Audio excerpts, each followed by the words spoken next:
ఒక 3-4 ఓకే. నారాయణీయం 71వ దశకానికి స్వాగతం. యథాప్రకారం ప్రార్థనతో. కేశపాశధృతపించికా వితతి సంచలన్మకరకుండలం హారజాలవనమాలికాలలిత మంగరాగఘనసౌరభం పీతచేనధృతకాంచికాంచితమముదంచదం సుమణినోపురం रासकेळिपरिभूषितं तव हि रूपमी सकलयामहे तावदेव कृतमण्डने कलिता कञ्चुलीककुचमण्डले गण्डलोलमणिकुण्डले युवति मण्डले धपरिमण्डले अन्तरासकलसुन्दरी युगळ मिन्दिरारमण सञ्चरन् मञ्जुलां तदनुरासकेळिमयि కంచనాభసముపాదధా శ్రద్ధయా అంటే నేను ఒక 2-3 చదువుతాను మేడం, అంతే మధ్యలో కొన్ని వదిలేసి. శ్రద్ధయా విరచితానుగాన కృత తార మధుర స్వరే నర్తనే దళలితాంగహార లులితాంగహార మణిభూషణే సమ్మదేన కృత పుష్పవర్షమల మున్మిషద్ది విశదాంకులం చిన్మయే త్వయి నిడీయమానమివ సమ్ముమోహనవధూకులం కాపి గండభువి సన్నిధాయ నిజ గండమాకులితకుండలం పుణ్యపూరనిధిరన్వవాపతవ పూగచర్వితరసామృతం ఇందిరా విహృతి మందిరం భువన సుందరం హి నటనాంతరే త్వామవాప్యదదురంగనా కిమున సమ్మదోన్మదదశాంతరం కామినీరితిః యామినీషు ఖలు కామనీయ కనిదే భవాన్ పూర్ణసమ్మదరసార్ణవం కమపి యోగి గమ్యమనుభావయన్ బ్రహ్మశంకరముఖానపీహ పశుపాంగనాసు బహుమానయన్ భక్తలోకకమనీయ రూప కమనీయ పరిపాహి మాం భక్తలోకకమనీయ రూప కమనీయ కృష్ణ పరిపాహి మాం. బాగుంది. బాగుందండి. బాగుంది. ఎక్కడెక్కడైతే ఇక్కడ ఎస్ మార్క్ లాగా ఉంటుంది కదా మనకి సంస్కృతంలో రాసి, అక్కడ అకారం అకారం యువతి మండలి అథ పరిమండలే ఆ అకారం పలికేటట్టుగా చేయాలి కదా. మనకి దీంట్లో కూడా అలక్ష్మీర్మే నశ్యతాం అన్నదానికి చాలా మంది లక్ష్మీర్మే నశ్యతాం అని చదువుతారు. ఎస్ మార్క్ అకారం వస్తుంది కదా, అకారం ప్రొనౌన్స్ చేయకుండా అకారం తీసి దాని అర్థం ఇక్కడైతే పెద్దగా అర్థంలో తేడా రాలేదు అథ అనే దాంట్లోనే, కానీ చాలా చోట్ల అకారం కరెక్ట్ గా ప్రొనౌన్స్ చేయకపోతే తప్పులు వస్తుంది. మండలే అథ అదొకటి. ఇంకొకటి చిన్నది, అంటే తప్పేం కాదు కానీ చిన్న మనకి సంస్కృత జ్ఞానం ఉంది కాబట్టి కొద్దిగా ఈ రూపమీష కలయామహే కంజనాభ సముపాద అని ఉన్నాయి కదా, అక్కడ రూపమీష అన్నది పిలుపు అన్నమాట, సంబోధన. ఆ గొంతులో అదే రాగంలో అలానే ఉండొచ్చు, కానీ గొంతులో ఒక సంబోధన చేసినట్టుగా ఓ ఈశ రూపమీష కలయామహే కంజనాభ అని ఆయనని పిలిచినట్టుగా అన్నమాట. Okay madam. అలా అంటే చిన్న చిన్న మెళకువలు వాళ్ళు అలానే నేర్పిస్తారు. నేర్పించింది కొంతమందికి తెలుగు వచ్చి స్క్రిప్ట్ చదవడం వచ్చిన వాళ్ళు ఉంటారు. లేదా తమిళ్ నుంచి తమిళ వాళ్ళైతే చాలా కొంచెం ప్రొనౌన్సియేషన్ కొంచెం తేడాగా ఉంటుంది. అది కొంచెం చూసుకోవాలి. సంగీతం వాళ్ళకి, సాహిత్యం వాళ్ళకి ఇదే కొంచెం తేడా. ఏంటంటే సంగీతం వాళ్ళు స్వరం మీద కాన్సంట్రేట్ చేస్తారు. సాహిత్యం వాళ్ళేమో సాహిత్యం మీద చేస్తారు. అది అలా అథ అని రావటము. తర్వాత సంబోధన వచ్చినప్పుడు ఇప్పుడు లాస్ట్ దాంట్లో చదివావు చక్కగా. భక్తలోక గమనీయ రూప కమనీయ కృష్ణ అని.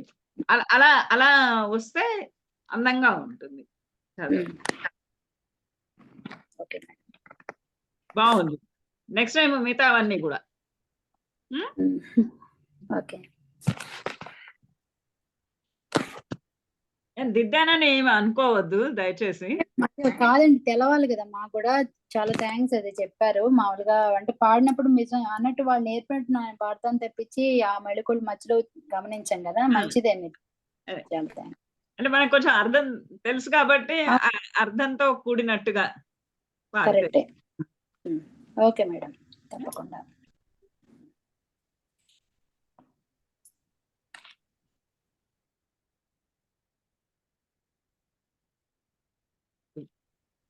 శ్రీకృష్ణ భగవానుడు రాసకేళి అలా నేర్పి ఇప్పుడే మనకి జ్యోతి గారు చక్కని కమ్మటి స్వరంతోటి వినిపించారు.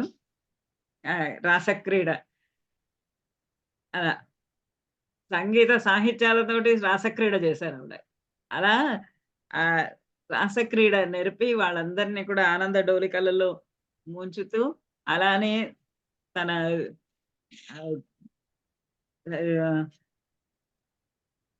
వాళ్ళందరితో కలిసి గోపాలకులతోటి కలిసి అటు గోపికలతోటి రాసక్రీడ నేర్పుతూ వాళ్ళని సంతృప్తి పరుస్తున్నాడు. అలానే గోపాలకులతోటి కలిసి అడవులలో తిరుగుతూ అడవులలో తిరుగుతూ అక్కడ వాళ్ళకి కూడా ఆ గోపాల బాలకులకి వాళ్ళందరికి కూడా తృప్తిని అంతా కలిగిస్తూ కొంచెం ఏదో ప్రాబ్లం వచ్చింది.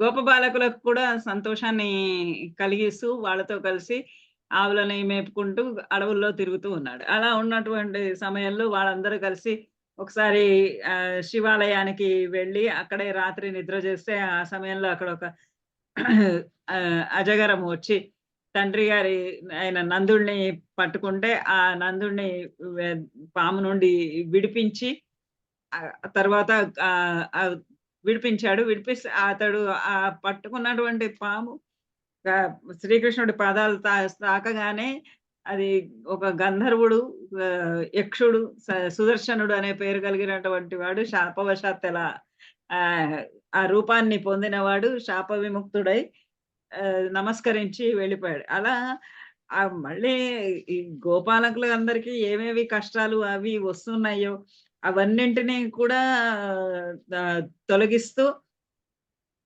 ఇంకా రాక్షసులు వచ్చి ఎద్దు రూపంలో వచ్చి వృషభాకృతిలో వచ్చి కంసుడు పంపించినటువంటి రాక్షసుడు మళ్ళీ వాళ్ళందరినీ కూడా ముట్టడి చేస్తే ఆ రాక్షసుడిని కూడా చంపి పాపం ఇలానే మళ్ళా ఇంకా రాక్షసులందరినీ అటు గోపికా జనాన్ని ఆనందపరుస్తూ ఇటు గోపాలకులకన్నీ కూడా వాళ్ళందరికి కూడా ఎటువంటి కాపదలు లేకుండా వాళ్ళని కూడా కాపాడుకుంటూ రాక్షస సంహారం చేసుకుంటూ అలా ఉన్నాడు. అలాంటి సమయంలో ఇంకా అక్కడ కంసుడు ఇంకా పంపిస్తూ ఉన్నాడు రాక్షసుల్ని. ఎక్కడ ఉన్నాడు తనని సంహరించేటటువంటి బాలకుడు ఎక్కడ జన్మించి ఎక్కడ పెరుగుతూ ఉన్నాడో అది చూసి రండి అని అన్ని చోట్లకి పంపిస్తూ ఉన్నాడు. ఇక్కడికి వచ్చేటప్పటికి కృష్ణుడు అందరినీ అందరు రాక్షసులన్నీ చంపడం గమనించి ఇంకా కొద్దిమంది రాక్షసులను కూడా పంపించాడు. అలాంటి పంపించిన వాళ్ళలో ఒకడైనటువంటి కేశి అనేవాడి కథ, వ్యోమాసురుడు వ్యోమ అని పేరు కలిగినటువంటి రాక్షసుడు. ఈ ఇద్దరు రాక్షసుల యొక్క సంహారము కృష్ణుడు ఏ విధంగా చేశాడు అనేది ప్రస్తుత 71వ దశకంలోని కథాంశం. యత్నేషు సర్వేష్వపి నావకేశి కేశి స భోజేషితుః ఇష్టబంధుః త్వాం సింధుజావాప్య ఇతీవ మత్వా సంప్రాప్తవాన్ సింధుజవాజిరూపః. యత్నేషు సర్వేష్వపి నావకేశి కేశి స భోజేషితుః ఇష్టబంధుః త్వాం సింధుజావాప్య ఇతీవ మత్వా సంప్రాప్తవాన్ సింధుజవాజిరూపః. రాక్షసుడు, అతని పేరు కేశి. యత్నేషు సర్వేషు అపి నా అవకేశి కేశి. కేశి అనేటటువంటి ఈ రాక్షసుడు సర్వేషు యత్నేషు అపి, సర్వేషు అన్ని విధాలైనటువంటి యత్నేషు ప్రయత్నాలలో అపి అయినను కూడా నా అవకేశి ఎక్కడ ఎటువంటి లోటు కలగనటువంటి వాడు, ఎక్కడ ఏ ప్రయత్నం కూడా అతను ప్రయత్నం నుంచి అతను ఓడిపోవనటువంటి వాడు, ఎక్కడ ఓటమికి అవకాశం ఇవ్వనటువంటి వాడు. అలాంటి వాడు అంటే అంత ఏ కార్యము సిద్ధించాలి అనుకున్నా కూడా ఆ కార్యాన్ని ఖచ్చితంగా సిద్ధింపజేయగలిగినటువంటి నైపుణ్యం కలిగినటువంటి వాడు. అలాంటి ప్రయత్నం ఏది చేసినా సరే అది సఫలీకృతమైనటువంటి ప్రయత్నం అయ్యేవాడే, కానీ ఎక్కడ కూడా ఆ ప్రయత్నము తాను చెయ్యాలనుకున్నటువంటి పని ఎప్పుడూ కూడా విఫలం అవడం అతనికి తెలియదు. సఫలమవడమే తెలుసు గాని నా అవకేశి ఎప్పుడు కూడా విఫలం ఉంటాయి, ఎప్పుడు కూడా కోల్పోవటం, ఎప్పుడు కూడా జారిపోవటం అనేది, పట్టు జారడం అనేది అతనికి తెలియదు. అలాంటి కేశి భోజేషితుః ఇష్టబంధుః భోజ ఈషితుః భోజేషితుః భోజరాజు అయినటువంటి కంసుని ఈషితుః అంటే రాజు, కంసరాజు యొక్క ఇష్ట బంధువు, చాలా ప్రీతిని కలిగించేటటువంటి బంధువు. కృష్ణుడి భోజరాజు అయినటువంటి కంసునికి అత్యంత ప్రీతిపాత్రమైనటువంటి ఇష్టమైనటువంటి బంధువు వీడు. ఎందుకంటే అతడు ఎట్లాంటి వాడు అని అంటే, అతడు ఏ ప్రయత్నం చేసినా గానీ ఆ ప్రయత్నం ఎప్పుడూ కూడా ఎక్కడా కూడా మొక్కవోని ప్రయత్నం, అతని ప్రయత్నం ఎప్పుడు నిష్ఫలం అవడం అనేదే లేదు. అలాంటి ప్రయత్నం, అందుకని ఎక్కడికి యుద్ధానికి పంపించినా కూడా ఈ కేశిని అదే జయంతో తిరిగి వస్తాడే తప్ప గాని ఎక్కడ అపజయం అనేది లేదు. అలాంటి కేశి కాబట్టి అతడికి ఆ భోజరాజుకి భోజ ఈషితుః భోజ ప్రభువునకు ఇష్ట బంధువు, చాలా ప్రీతిపాత్రమైనటువంటి బంధువు, స్నేహితుడు, చుట్టం ఇతడు. త్వాం సింధుజావాప్య ఇతీవ మత్వ, త్వాం నిన్ను సింధుజావాప్య ఇవ మత్వ. ఆ సింధుజ అంటే సింధు సముద్రము, సింధుజ అంటే సముద్రమునందు పుట్టినది లక్ష్మీదేవి. లక్ష్మీదేవి అవాప్య నిన్ను పొందినది ఇది అని మత్వా తెలుసుకొని ఊహించుకొని, ఆహా నువ్వు సింధుజ చేత పొందదగినటువంటి వాడివి, సింధుజ అయినటువంటి ఆ లక్ష్మీదేవికి సింధునందు పుట్టిన దానికి నువ్వు ఆప్తుడవు. సింధువునందు అంటే సముద్రమునందు పుట్టిన వారి యందు నీకు ఆసక్తి ఎక్కువ, వాళ్ళు నిన్ను పొందగలరు తేలిక. సముద్రంలో పుట్టిన వాళ్ళకి నిన్ను పొందటము, నిన్ను చేరడము చాలా తేలిక, సులువు అని మత్వా అని భావించి సహా అతడు ఆ కేశి సింధుజ వాజిరూపః సంప్రాప్తవాన్. సింధుజ వాజిరూపః, సింధు నది ప్రాంతం అంతా కూడా మంచి గుర్రాలకి ప్రసిద్ధి. సింధుజ వాజిరూపః, ఆ సింధు నది ప్రాంతంలో జన్మించినటువంటి వాజి రూప, ఈ గుర్రం యొక్క రూపాన్ని సంప్రాప్తవాన్ పొంది ఉన్నాడు. సైంధవము అంటారు కదా, అందుకని గుర్రాన్ని సైంధవం అంటే సింధు నది ప్రాంతంలో, సింధు దేశంలో, సింధు నది ప్రాంతంలో మనకి రఘువంశం వాటిలలో కూడా కథలో గుర్రాలన్నిటినీ అక్కడి నుంచి కంబోడియా ఆ దేశాల నుంచి తెచ్చుకునేవాళ్ళ. ఆ సింధు ప్రాంతం నుండి పుట్టినటువంటి ఆ సింధుజ రూప వాజి రూప, ఆ సింధు నందు పుట్టినటువంటి సింధు దేశమునందు సింధు నది ప్రాంతంలో పుట్టినటువంటి గుర్రం యొక్క ఆకృతిని సంప్రాప్తవాన్ అతడు గ్రహించాడు. ఎందుచేత అంటే సింధువునందు పుట్టినది నిన్ను అవాప్య, నిన్ను పొందగలదు కదా. అందుకని నేను కూడా సింధువునందు పుట్టిన రూపాన్ని ధరిస్తే నిన్ను పొందడము అంటే నిన్ను గ్రహించటము, నిన్ను జయించడము చాలా తేలికవుతుంది అనుకొని ఆ గుర్రం రూపం ధరించి వచ్చాడు. గంధర్వతామేష గతః అపి. ఇక్కడ ఈ దాంట్లో కొన్ని ఇట్లానే శ్లేష పదాలు ఉన్నాయి. రెండు ఒకటే అంటే ఒక పదానికి రెండు రకాలైనటువంటి అర్థాలు కలిగి ఉండడం. ఇక్కడ ఇంతకు ముందు దాంట్లో కూడా నా అవకేషి కేషి, కేషి కేషి, కేషి అంటే ఇక్కడ ఒకటి పేరు, కేషి అనే రాక్షసుడు. నా అవకేషి, కేషి అవ అనేది ఉపసర్గ. అవకేషి ఎటువంటి అవకాశములు ఇవ్వనటువంటి వాడు, ఎటువంటి ఫెయిల్యూర్, ఎటువంటి విఫలత్వము లేనటువంటి వాడు అర్థం. అలానే ఇక్కడ ఈ శ్లోకంలో కూడా గంధర్వతామేషగతోపి రూక్షైః నాదైః సముద్వేజిత సర్వలోకః భవత్ విలోకావధి గోపవాటీం ప్రమార్ద్య పాపః పునర్ ఆతపత్వం. గంధర్వతామేష గతోపి రూక్షైర్ నాదైః సముద్వేజిత సర్వలోకః భవత్ విలోకావధి గోపవటీం ప్రమర్ద్య పాపః పునః ఆపతత్వం. ఈ గుర్రం ఆకారంలో వచ్చాడు, అశ్వాకారంలో వచ్చాడు. మంచి సింధు దేశపు గుర్రం అంటే ఒక చక్కటి తెల్లని గుర్రం ఆకారం, తెల్లటి అశ్వ ఆకారంలో వచ్చాడు. ఆ ఎత్తుగా కూడా ఉంటాయి ఆ గుర్రాలు, మామూలుగా ఇతర గుర్రాల కన్నా ఆ ఎత్తుగా ఉన్నటువంటి గుర్రము చక్కటి అటువంటి ఆకృతిలో వచ్చాడు. ఆ విధంగా గంధర్వతాం ఏష గతః అపి, ఈతడు గంధర్వతాం గంధర్వ వేషము ధరించి వచ్చినప్పటికీ కూడా గంధర్వతాం ఏష, గంధర్వతాం అంటే గంధర్వత్వము. ఆ గంధర్వులు అంటే మనకు తెలిసినది అప్సరసలలో ఒక సెమీ డివైన్ పర్సన్స్ అంటారు వాళ్ళని. ఆ దేవతలలో ఒక జాతికి చెందిన వాళ్ళని గంధర్వులు అంటారు. ఈ గంధర్వులంతా కూడా గాంధర్వ విద్యని ప్రచారం చేసినటువంటి వాళ్ళు, సంగీతంలో చాలా ప్రసిద్ధులు అని ఈ గంధర్వులకి పేరు, సంగీత నిపుణులు అని.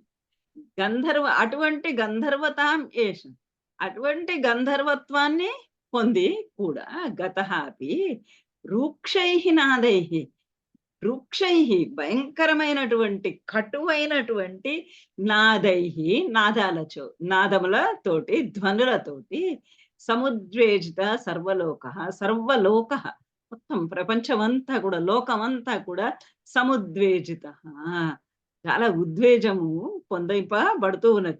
చాలా ఉద్వేజించబడుతున్నది అంటే చాలా భయపెడతబడుతూ ఉన్నది, ఆందోళన పెట్టబడుతూ ఉన్నది.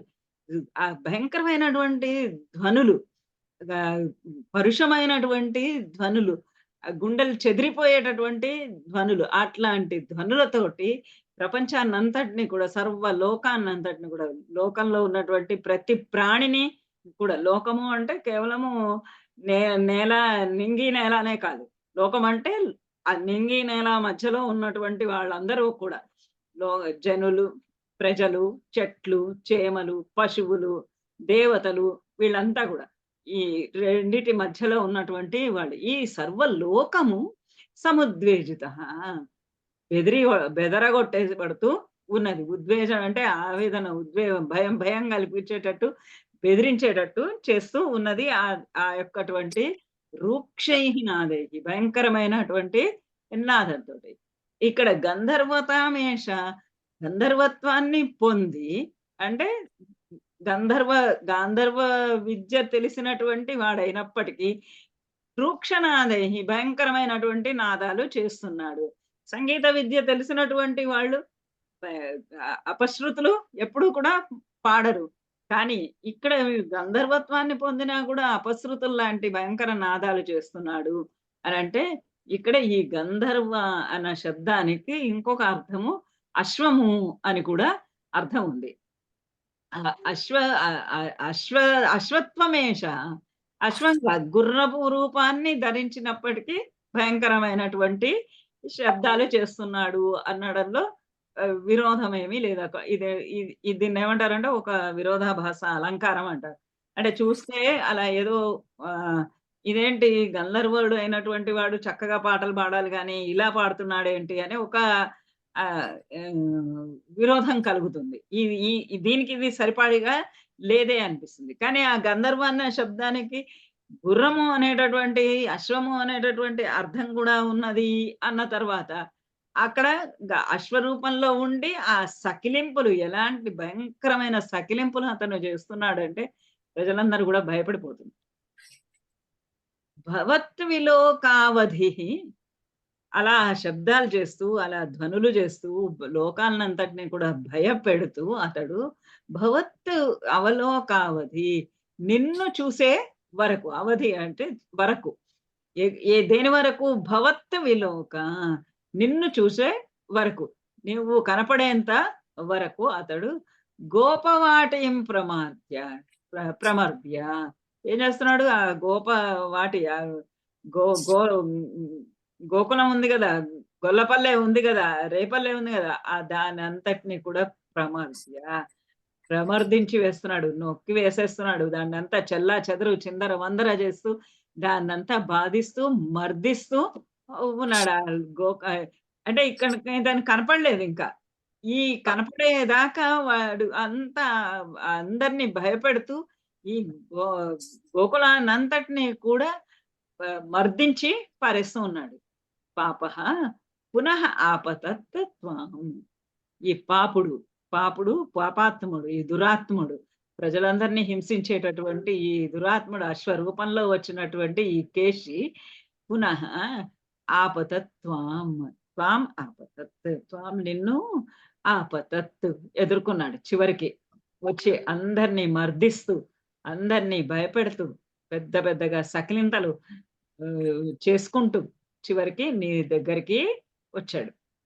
వచ్చి తార్క్ష్యార్పిత అంఘ్రేస్తవ తార్క్షయేష చిక్షేప వక్షో భువి నామ పాదం భృగోః పాదఘాత కథాం నిశమ్య స్వేనాపి శక్యం తది అతీవ మోహాత్.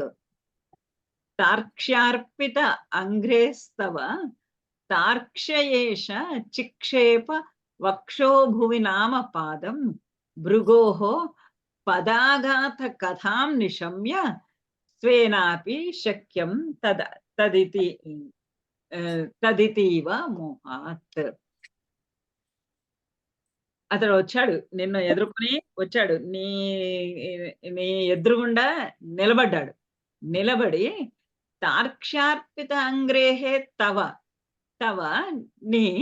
నిన్ను నీ యొక్క తార్క్ష్య అర్పిత అంగేహే తార్క్షుడు అంటే గరుత్మంతుడు.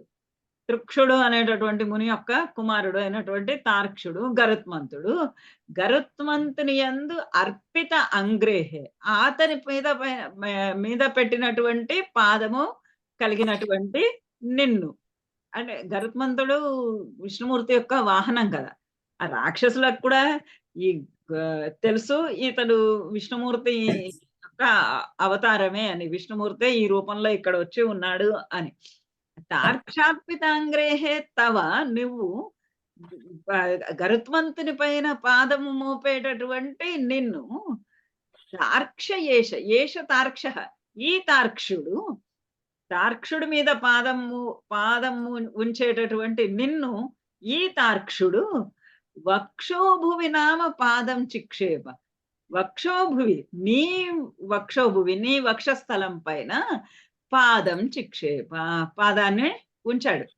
ఆ గుర్రం ఎంత ఎత్తైనటువంటి ఆ గుర్రం తన పాదాన్ని తీసి నీ వక్షోభువిని గుండెల పైన, నీ వక్షస్థలం పైన చిక్షేప పెట్టింది. అలా ఆ గుర్రం వచ్చేది. గరుత్మంతుడి పైన పాదాలు పెట్టి, గరుత్మంతుడు వాహనంగా కలిగినటువంటి గరుత్మంతుడి పైన పాదం మోపేటటువంటి నీ వక్షస్థలం పైన ఈతడు ఈ తార్క్షుడు పాదాన్ని ఉంచుతున్నాడు. అంటే ఇక్కడ కూడా మళ్ళీ 2 పదాలకి 2 అర్థాలు. ఒకటి ఈ తార్క్షుడు అంటే తార్క్షార్పిత అన్న చోటేమో గరుత్మంతుని పైన అర్పిత ఉంచినటువంటి అంగ్రి పాదము కలిగినటువంటి. ఇంకొక తార్క్ష అనే శబ్దానికి అర్థము గుర్రము, తురంగము, గుర్రము అని కూడా అర్థం. ఈ తార్క్షుడు, ఈ గుర్రము, ఈ తురంగము, ఈ అశ్వము నీ వక్షస్థలం పైన పాదము మోపింది. ఆ పాదం మోపినప్పుడు ఎందుకు మోపాడు అనంటే, భృగోహో పదాఘాత కథాం నిశమ్య స్వేనాపి శక్యం తదితీవ మోహాత్. వాడు ఎంత మోహంలో ఉన్నాడంటే, ఎంత మోహాంధకారంలో ఉన్నాడంటే, ఎంత తెలివి తక్కువగా ఉన్నాడు అనంటే, భృగోహో పదాఘాత కథాం నిశమ్య. భృగు యొక్క కథను విన్నాడు. భృగు మహర్షి ఒకసారి అందరూ ఋషులందరూ కలిసి యజ్ఞ ఫలాన్ని స్వీకరించడానికి అర్హులు ఎవరు అని కనుక్కోమండి పంపిస్తే, బ్రహ్మ దగ్గరికి వెళ్ళి శివుడి దగ్గరికి వెళ్ళి చివరికి విష్ణుమూర్తి దగ్గరికి వచ్చి, విష్ణుమూర్తి కూడా శేషతల్పం పైన శయనించి ఉంటే అతన్ని పాదంతో తన్నినటువంటి కథ మనకందరికీ తెలిసిందే. ఆ పాదంతో తన్నేటప్పటికి లక్ష్మీదేవికి కోపం వచ్చి భూలోకానికి వచ్చేసినటువంటి కథ మనందరికీ తెలిసింది. ఈ కేశి కూడా విన్నాడు ఆ కథ. ఓహో, ఇలాంటి కథ ఒకటి ఉంది. భృగు మహర్షి పదాఘాత కథాం నిశమ్య విన్నాడు. పదాఘాత కథ, ఆ భృగు మహర్షి పాదంతో నీ వక్షస్థలాన్ని తన్నడము అన్నటువంటి కథని వాడు కూడా విని, స్వేనాపి శక్యం తత్ ఇతి ఇవ తేన స్వేనాపి శక్యం, స్వేనాపి నాకు కూడా శక్యమేవా, ఇది శక్యమే. ఇది అతీవ మోహ, చాలా వాడికి అంతా చాలా అతిమోహ, చాలా మోహాంధకారం కలిగింది, అజ్ఞానం కలిగింది. అజ్ఞానంతో అలా నిన్ను ఆ భృగు మహర్షి ఎలా అయితే తన్నాడో, స్వేన అపి శక్యం, తనకు కూడా అది శక్యమే, నాకు కూడా సాధ్యమే. ఇగో ఇలా భృగు మహర్షి తన్నగలేంది, నేను తన్నలేనా ఈ విష్ణుమూర్తి గుండెల పైన అనుకొని ఆ వక్షస్థలం పైన పాదాన్ని అలా చిక్షేప ఉంచాడు. మరి అక్కడ భృగు మహర్షి పాదం అలా తంతే ఆయన ఏం చేశాడు, ఆ పాదాన్ని అలానే పట్టుకొని ఆ పాదంలో ఉన్నటువంటి కన్నుని అలా పొడిచి వేశారు కదా.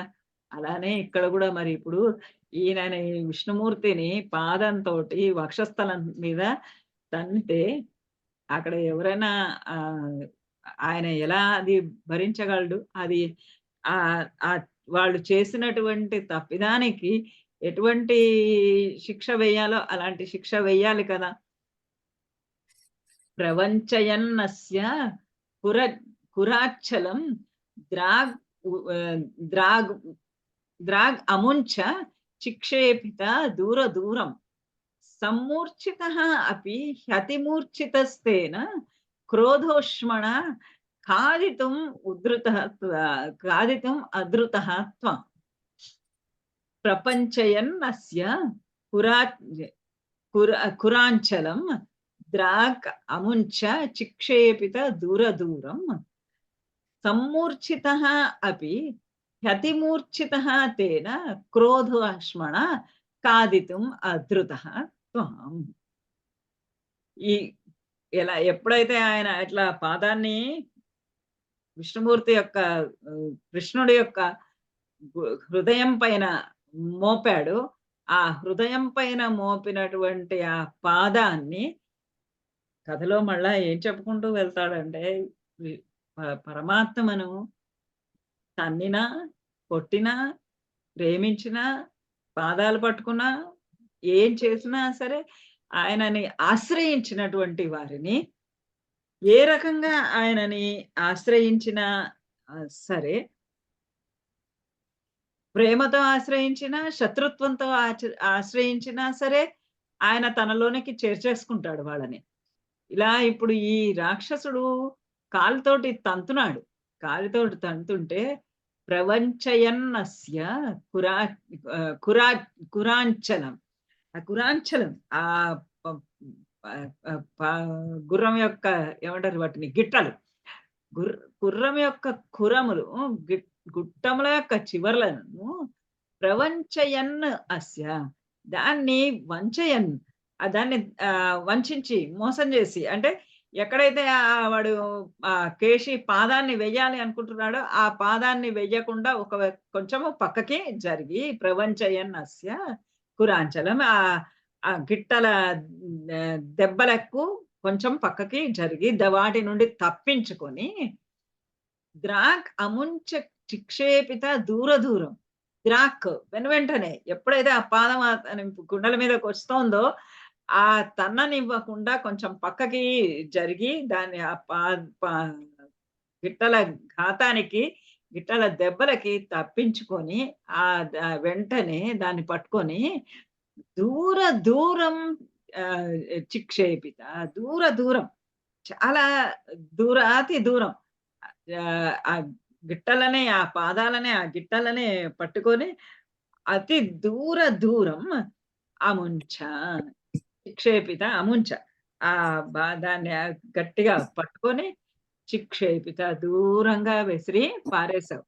ఆ గిట్టలతోటే, ఏ గిట్టలతోటైతే నిన్ను తన్నడానికి వచ్చాడో ఆ తన్నేటటువంటి గిట్టల్ని ప్రవంచయన్, వాటి నుండి తప్పించుకొని అస్య కురాంచలం, ఈ గుర్రం యొక్క గిట్టల దెబ్బలను తప్పించుకొని రాక్ వెంటనే, అంటే ఎంత క్విక్ గా అనమాట, వెంటనే అతనిని అముంచ, అతన్ని పట్టుకొని దూరం చిక్షేపిత, దూరం చాలా అతి దూరానికి అథ చిక్షేపిత, దూరంగా పారవేశావు. పారవేసేటప్పటికి అంత దూరంగా కాళ్ళని పట్టుకొని బలంగా ఈయన తిప్పి విసిరి పారేసేటప్పటికి సమ్మూర్ఛిత అపి, అతడు ముందు మూర్ఛపోయాడు. ముందు కాసేపు ఆ విసిరిన విసురుపాటుకి మూర్ఛపోయాడు. కానీ వాడు ఎట్లాంటి వాడు, యత్నేషు నా అవకేషి, వాడు తన ప్రయత్నాల్లో ఎప్పుడు సఫలుడే అవుతాడు గాని విఫలుడు కాడు. అందుకని ఆ మూర్ఛ నుంచి కూడా, అంత పెద్ద దెబ్బ తగిలినప్పటికీ కూడా వాడు వెంటనే ఆ మూర్ఛ నుంచి యతిమూర్ఛితేన యతిమూర్ఛితేన క్రోధాశ్మణ సమ్మూర్ఛిత అది, మూర్ఛలో పడిపోయినప్పటికీ కూడా ఆ మూర్ఛ నుండి లేచి వాడు అతిమూర్ఛితేన క్రోధోష్మణ, అతిమూర్ఛితేన ఇంకా అత్యధికమైనటువంటి క్రోధ ఉష్మణ, కోపం అనేటటువంటి అగ్ని జ్వాలలతోటి, ఉష్మణ వేడితోటి, అగ్ని జ్వాలలతోటి, కోపం అనేటటువంటి అగ్ని జ్వాలలతోటి అతిమూర్ఛితని, ఇంకా అధికంగా పెట్టరేగిపోయిందనమాట. ఆ పడినటువంటి దెబ్బకు, కృష్ణుడు కొట్టినటువంటి దెబ్బకు మూర్ఛ పోయినప్పటికీ కూడా ఇంకా అధికమైనటువంటి క్రోధంతోటి, ఇంకా అధికమైనటువంటి కోపంతోటి రౌద్రాకారుడై ఖాదితుం ఆతృత, ఇంకా దెబ్బలు కొట్టదలుచుకోలేదు అతడు.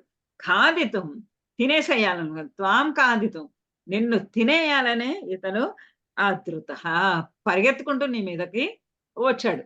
కేవలం కొట్టడమే కాదు, ఈసారి నిన్ను మింగేయాలనుకున్నంత కోపంతోటి పరిగెత్తుకుంటూ నీ మీదకు వచ్చాడు. త్వం వాహదండే కృతధీశ్చ వాహ వాహ వాహాదండం న్యధః తస్య ముఖే తదానీం తత్ విరుద్ధ విరుద్ధ వృద్ధిరుద్ధ వృద్ధిరుద్ధ శ్వసనః గతాసుః సప్తీభవన్ అపి అయం ఐక్యతాం అగాత్. త్వం వాహదండే కృతధిశ్చ వాహాదండం న్యధాః తస్య ముఖే తదానీం తత్ వృద్ధిరుద్ధ శ్వసనః గతాసుః సప్తీభవన్నప్య ఐక్యం అగాత్. త్వం నువ్వు ఎప్పుడైతే ఆ గుర్రము అలా ఇంకా పెట్టరేగిపోయినటువంటి కోపంతోటి క్రోధంతోటి నీ మీదకి నిన్ను మింగేయాలని ఆవేశపడుతూ పరిగెత్తుకుంటూ వచ్చిందో అప్పుడు త్వం నువ్వు వాహదండే ఈ వాహానికి అంటే ఈ గుర్రానికి ఈ అశ్వానికి దండే దండనము పనిష్మెంట్ శిక్షను ఇవ్వాలని కృతధీశ్చ ఇంక నిశ్చయం చేసుకున్నావు. ఇంక అయిపోయింది. వీడు ఏదో కొంచెం బుద్ధి తెచ్చుకుంటాడేమో, తిరిగి దూరంగా విసిరి పారేస్తే అంటే వీడేమి అలా బుద్ధి తెచ్చుకునే వాళ్ళలాగా లేడు. మళ్ళీ మళ్ళీ మీదకి వస్తున్నాడు కాబట్టి వీడికి సరి అయినటువంటి శిక్ష ఇవ్వాల్సిందే అని కృతధీహి అని నిశ్చయము చేసుకున్నటువంటి మనస్సు కలిగిన వాడే వాహాదండం. వాహాదండం అంటే బాహుదండం అనడానికి వాహాదండం. ఇక్కడ వాహ కలిసి రావాలని రాశాడు ఆయన. వాహ బాహుదండాన్ని ఈ యొక్క చేతిని భుజాన్ని తస్య ముఖే తదానీం అప్పుడు తస్య ముఖే అతని ముఖంలోకి వాడు నోరు తెచ్చుకొని పెద్దగా నోరు చేసుకొని నిన్ను మింగడానికి వస్తున్నాడు కదా, ఆ వాడు తెచ్చుకొని ఉన్నటువంటి వాడి ముఖంలోనికి నోటిలోనికి న్యధాః ఉంచావు.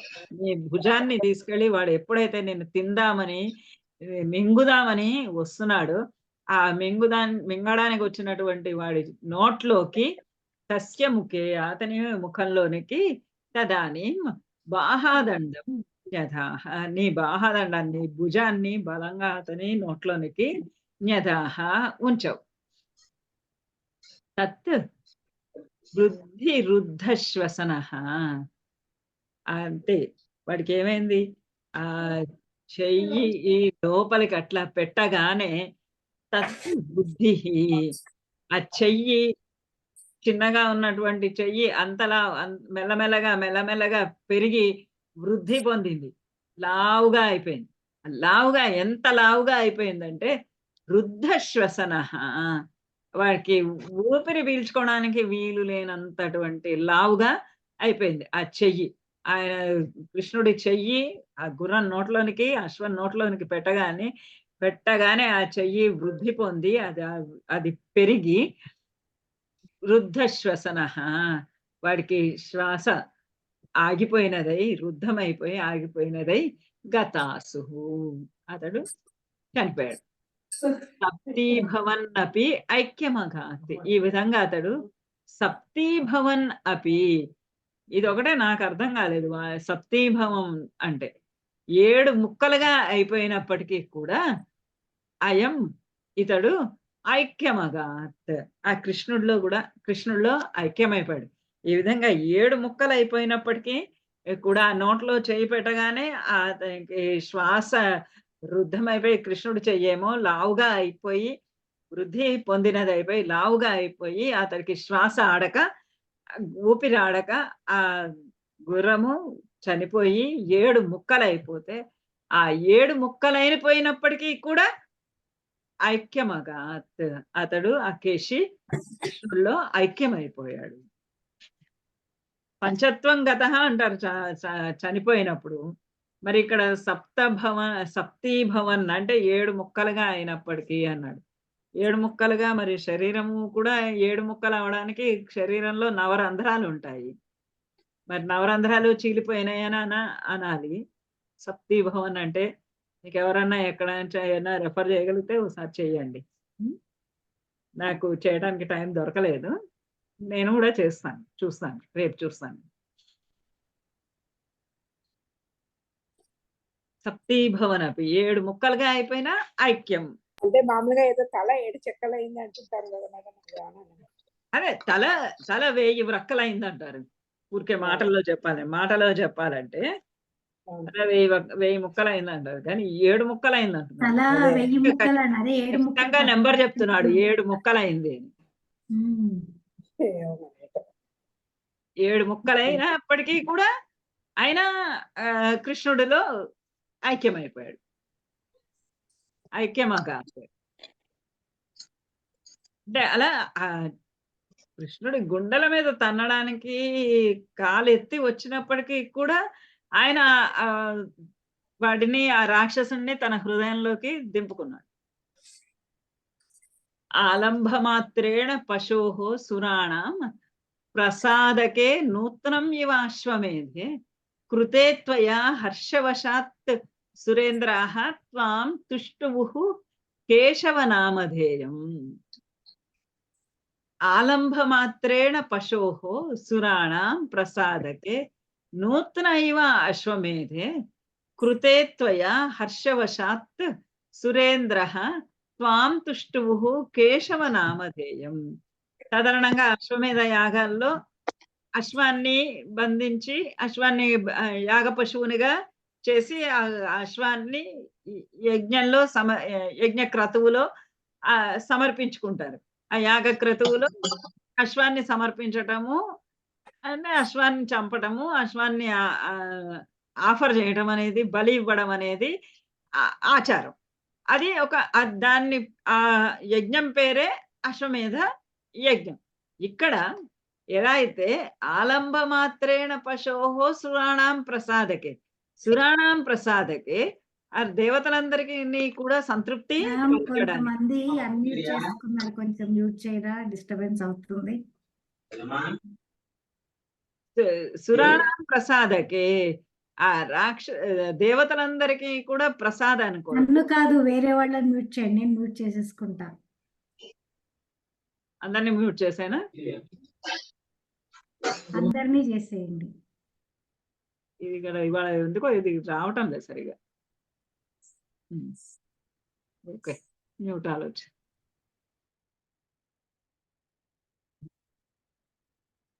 సురాణం ప్రసాదకి దేవతలందరినీ ఆనందపరచడానికి, వాళ్ళందరినీ సంతృప్తి పరచడానికి, వాళ్ళ యొక్క అనుగ్రహం పొందడం కొరకు ఆలంబ మాత్రేణ పశోః. సాధారణంగా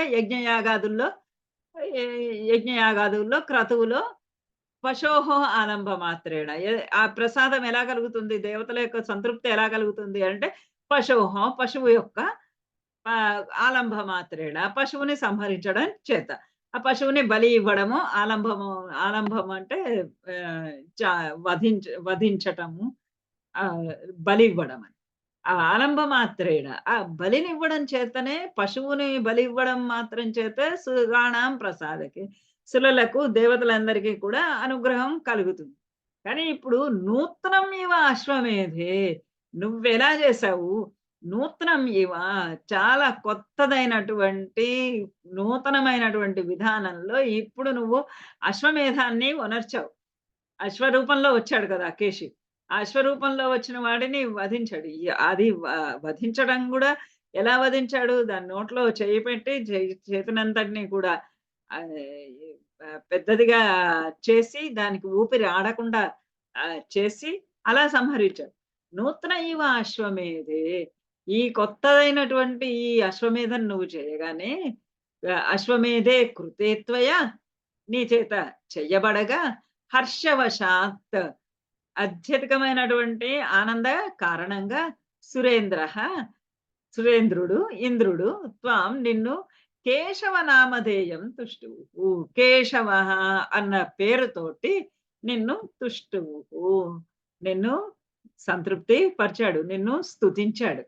కేశిని చంపాడు కాబట్టి కేశవ అన్న పేరుతోటి, ఇది ఒక నూతనమైనటువంటి కొత్త రకమైనటువంటి అశ్వమేధ యాగం నర్చినటువంటి ఈ కృష్ణుణ్ణి అతడు సంతోషించినటువంటి, దేవతల సంతోషానికే పశువులని బలి ఇస్తారు. ఇలా మరి ఈ పశువుని కొత్త రకమైనటువంటి అశ్వమేధ యాగమునర్చి ఆ అశ్వాన్ని ఇవ్వడంతోటి ఇంద్రుడు పరమానందం పొంది అతన్ని కేశవ అనే పేరుతోటి తుష్టు సంతృప్తి పరిచాడు లేదా స్తుతించాడు. కంసాయతే శౌరిసుతత్వం ఉక్త్వా తం తద్వధోత్కం ప్రతిరుధ్య వాచ ప్రాప్తేన కేశి క్షపణావసానే శ్రీనారదేన త్వం అభిష్టుతః అభూః. ఇప్పుడు కంసుడికి తెలిసిపోయింది ఇది కృష్ణుడు తనను సంహరించడానికి రాబోయేటటువంటి వాడు అని. కంసాయ తే శౌరిసుతత్వం ఉక్త్వా త్వం తద్వధోక్తం ప్రతిరుధ్య వాచ ప్రాప్తేన కేశి క్షపణావసానే శ్రీనారదేన త్వం అభిష్టుతో అభూః. కంసాయ కంసుని కొరకు అంటే కంసునికి తే శౌరిసుతత్వం ఉక్త్వా తం నువ్వు సుతత్వం ఉక్త్వా నువ్వు శౌరి యొక్క కుమారుడవు అని. శౌరి అంటే వసుదేవుడికి ఆ పేరు ఎలా వచ్చింది అదే శూరసేన మహారాజు యొక్క కుమారుడు కాబట్టి శౌరి. మధురా నగరానికి చెందినటువంటి శూరసేన మహారాజు యొక్క కుమారుడు వసుదేవుడు కాబట్టి అతని పేరు శౌరి. అక్కడి నుండే కృష్ణుడికి కూడా శౌరి అనే పేరు వచ్చింది.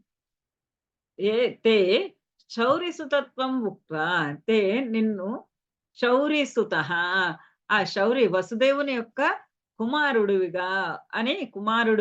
అని ఉక్త్వా చెప్పి తద్వధోక్తం అతన్ని ఆ వసుదేవుడిని ఉత్కం అతనిని వధించాలి అని అతన్ని చంపాలి అని ప్రయత్నం చేస్తూ ఉన్నటువంటి అతనిని వాచా ప్రతిరుధ్య మాటలతోటి అతనిని ఆపి ఆ వసుదేవుణ్ణి కంసునికి మొట్టమొదటగా ఇతడు వసుదేవుని యొక్క కుమారుడు అని తెలియబరిచిన తర్వాత వసుదేవుణ్ణి చంపడానికి ఉద్యుక్తుడైనటువంటి అతనిని వాచా ప్రతిరుధ్య మాటలతోటి అతన్ని ఆపి ప్రాప్తేన కేశి క్షపణావసానే ఆ కేశి రాక్షసుని యొక్క క్షపణ అవసాని దుష్ట రాక్షసుడైనటువంటి ఆ కేశి సంహారము అయిన తరువాత శ్రీనారదేన ప్రాప్తేన నారదేన ముందు ఇది రావాలి. కేశి క్షపణావసానే ప్రాప్తేన నారదేన కేశిని యొక్క సంహారము అయిన తరువాత ప్రాప్తేన వచ్చినటువంటి ఆ శ్రీ నారద మహర్షి చేత కంసాయ తే శౌరి సుతత్వం నువ్వు వసుదేవుని కుమారుడివి అని చెప్పబడి ఆ వసుదేవుడిని చంపబోతూ ఉంటే తత్వధోక్తం అతనిని ఆ వసుదేవుడిని సంహరించాలి అని ఉద్యుక్తుడవుతున్నటువంటి ఆ కంసుణ్ణి మాటలతోటి ఆపి త్వం అభిష్టుతః అతడు ఆ నారదుడు ఇదంతా అయిన తర్వాత అతనికి చెప్పి ఇదిగో ఇతడు వసుదేవుని యొక్క కుమారుడు అని మళ్ళా వసుదేవుడిని చంపకుండా ఆపించి త్వం అభిష్టుతః నిన్ను స్తుతిస్తూ అభూః ఉన్నాడు. ఆ నారద మహర్షి నిన్ను స్తుతిస్తూ ఉన్నాడు.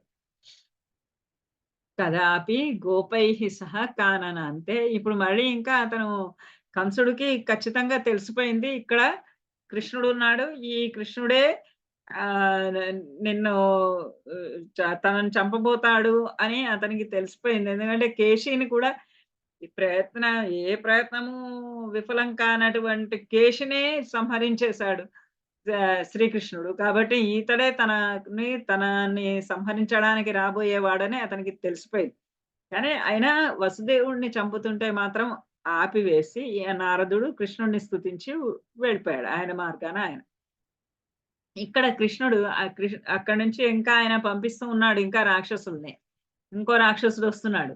కదాపి గోపైః సహ కానన అంటే నిలాయన క్రీడన లోలుపం త్వాం మాయాత్మజః ప్రాప దురంతమాయః వ్యోమాభిదః వ్యోమచరోపరోధి.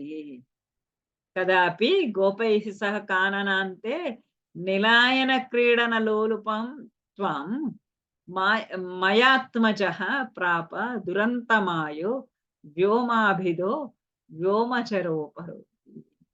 కదాపి కదా అపి ఒకానొక సారి అంటే ఈ కేశ సంహారము అయిపోయిన తరువాత గోపైః సహా ఆ గోపాల బాలకులందరితో కలిసి కాననాంతే అడవి లోపల నిలాయన క్రీడన లోలుపం త్వాం నిన్ను నిలాయన క్రీడన లోలుపం. నిలాయన క్రీడ అంటే దాగుడు మూతల ఆట. ఆనాటికి ఈనాటికి కూడా పిల్లలకి దాగుడు మూతల ఆటలంటే చాలా ఇష్టం. హైడ్ అండ్ సీక్ ఆటలంటే చాలా ఇష్టం. అసలు ముందు ఈ పరమాత్మకి దాగుడు మూతల ఆటలంటే చాలా ఇష్టం. ఎన్నిసార్లు ఆ గోపికలకు గోపాలకులకి తన స్వస్వరూపాన్ని చూపిస్తూ ఉంటాడు. తన పరమాత్మని చూపిస్తూ ఉంటాడు. మళ్ళా ఇంతలోనే వాళ్ళనికి మాయ కమ్మేసి మామూలుగా వాళ్ళందరితోటి కలిసి ఆడుకునే పిల్లాడిలాగా వెన్న దొంగలించుకునేవాడిగా ఆడపిల్లలతోటి కలిసి వన విహారాలు నౌకా విహారాలు చేసేవాడిలాగా ఇలా కనబడుతూ ఉంటాడు. ఓ పక్కన పరమాత్మ అని కనబడుతూ ఉంటాడు, మరో క్షణంలోనే కాదు అన్నట్టుగా కనపడుతూ ఉంటాడు. ఇట్లాంటి దాగుడు మూతల ఆటలు ఆడడము అని అంటే ఆయనకి పరమ ఆనందకరమైనటువంటి విషయం.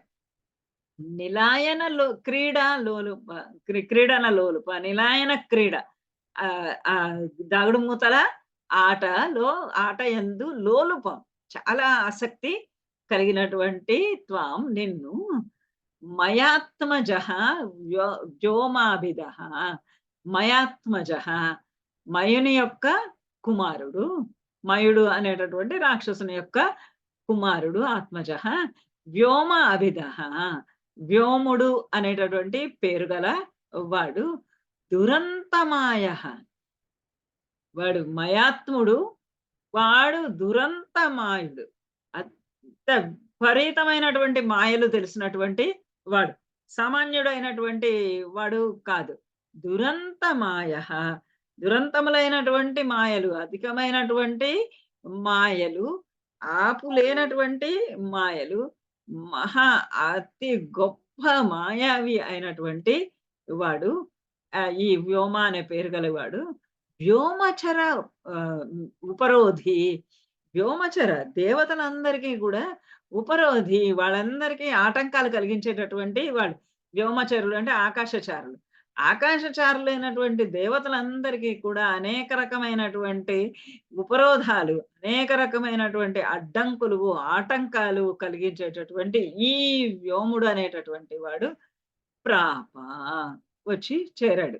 ఇప్పుడు ఇంకా ఈ రాక్షసుణ్ణి సంహరించాలి. కేశి అయిపోయాడు. ఈ వీడేమో ఇంకా చాలా అతి దుష్టుడైనటువంటి వాడు. ప్లస్ దుష్టత్వమే కాకుండా మాయలు కూడా బాగా తెలిసినటువంటి వాడు. ఈ మాయలు తెలిసినటువంటి వాడు కేవలము నేల మీదనే కాదు, ఆకాశంలో తిరిగే వాళ్ళందరికీ కూడా ఆటంకాలు కలిగించగలిగినటువంటి వాడు. అలాంటి ఆ రాక్షసుడు ఇప్పుడు నువ్వేదో ఆడుకుంటున్నావు, పాపం దాగుడు మూతల ఆటలు ఆడుకుంటున్నావు పిల్లలందరితోటి కలిసి ఆడుకుంటుంటే నీ దగ్గరకు వచ్చి చేరాడు. చేరి సహా చోర పలాయతు వల్లవేషు చోరాయితః గోపశిశూన్ పశూంశ్చ గుహాసు కృత్వా పిదదే శిలాభిః త్వయా చ బుద్ధ్వా పరిమర్దితః అభూత్. సహ చోరపాలయిత వల్లవేషు చోరాయితః గోపశిశూన్ పశూంశ్చ గుహాసు కృత్వా పిదదే శిలాభిః త్వయా చ బుద్ధ్వా పరిమర్దితః అభూత్. సహ అతడు, ఆ రాక్షసుడు, ఆ వ్యోముడు, చోర పాలయితు వల్లవేషు ఆ వల్లవీ జనమంతా కూడా గోపాల బాలకులందరి చేత ఆట ఆడుకుంటున్నారు కదా. ఏ ఆట ఆడుతున్నారంటే చోర పలాయితు, దాన్ని ఏమంటారు, దొంగ పోలీసు, చోర్ పోలీస్, చోర్ పోలీస్ అని ఆడతారు కదా పిల్లలు ఇప్పుడు కూడా. చోర పాలయితు, చోర పాలయితు, చోరుడు పాలయితు, పాలించు వాడు అంటే పోలీసు.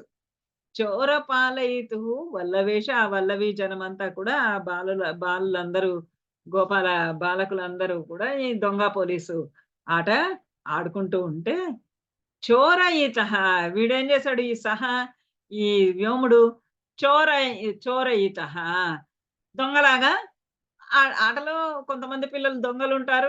ఒకడు దొంగుంటాడు, లేదా పోలీసులుంటారు. లేదా చాలా ఒకడు పోలీసుంటాడు, కొంతమంది దొంగలుంటారు. అలా అలా ఈతడు వచ్చి వాళ్ళతోటి ఆడుకుంటుంటే, వచ్చి మాయావి కదా!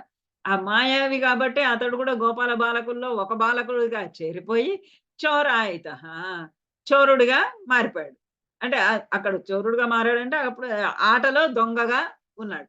ఆ దొంగగా ఉండి గోప శిశూన్ పశూశ్చ, ఇంకా దొంగ కదా వాడు. దొంగతనం చేయాలి కదా! ఏం దొంగతనం చేస్తున్నాడంటే గోప శిశూన్ పశూశ్చ, ఆ గోప బాలకులందరినీ, పశువులను వాటిలన్నిటిని కూడా గుహాసు కృత్వా, గుహాసు కృత్వా, అందరిని తీసుకొనెళ్ళి గుహలో దాచిపెట్టి దొంగలించాలి గదా! ఏం దొంగలించాడు అంటే ఈ పిల్లలందరినీను, పశువులందరినీ దొంగలించాడు. దొంగలించుకున్నవన్నీ ఎక్కడో ఓ చోట దాచిపెట్టుకోవాలి గదా! ఆ దాచిపెట్టుకోవడానికి వాళ్ళందరినీ తీసుకెళ్ళి గుహాసు కృత్వా, ఆ గుహలో, కొండ గుహలలో, అడవిలో గదా ఆడుతున్నారు ఆట. ఆ కొండ గుహలో వాళ్ళందరినీ కూడా ఉంచి శిలాభిః పిదదే, శిలాభిః, రాళ్ళతోటి దాన్ని పిదదే, మూసివేస్తూ ఉన్నాడు. ఆ పిల్లలందరినీ, పశువులన్నింటినీ గుహలో పెట్టేసి వాళ్ళు బయటికి రానీయకుండా పెద్ద బండరాయితోటి దాన్ని శిలాభిః, శిలల చేత, రాళ్ళ చేత దాన్ని పిదదే, మూసివేస్తూ ఉన్నాడు. త్వయా చ బుద్ధ్వా, ఇది నీకు తెలిసిపోయింది. త్వయా, నీ చేత, బుద్ధ్వా, తెలియబడి, అలా చేస్తున్నాడు అన్న సంగతి నీ చేత తెలియబడి, అంటే నీకు తెలిసి, పరిమర్దితః, వాడు చితక కొట్టివేయబడ్డాడు నీ చేత. పరిమర్దితః, మర్దనము చెయ్యబడ్డాడు. ఇలా పిల్లలందరినీ తీసుకెళ్ళి గుహలో పెడతావా అని వాడిని, ఆ వ్యోమాసురుడిని, వ్యోముడనే రాక్షసుడిని పరిమర్దితః, బాగా చితక కొట్టి మర్దించి అతడిని వధించావు. ఏవం విధైః చ అద్భుత కేలిభేదైః ఆనందమూర్ఛాం అతులాం వ్రజస్య పదే పదే నూతనయన్ అసీమాం పరమాత్మరూపిన్ పవనేశ పాయాః.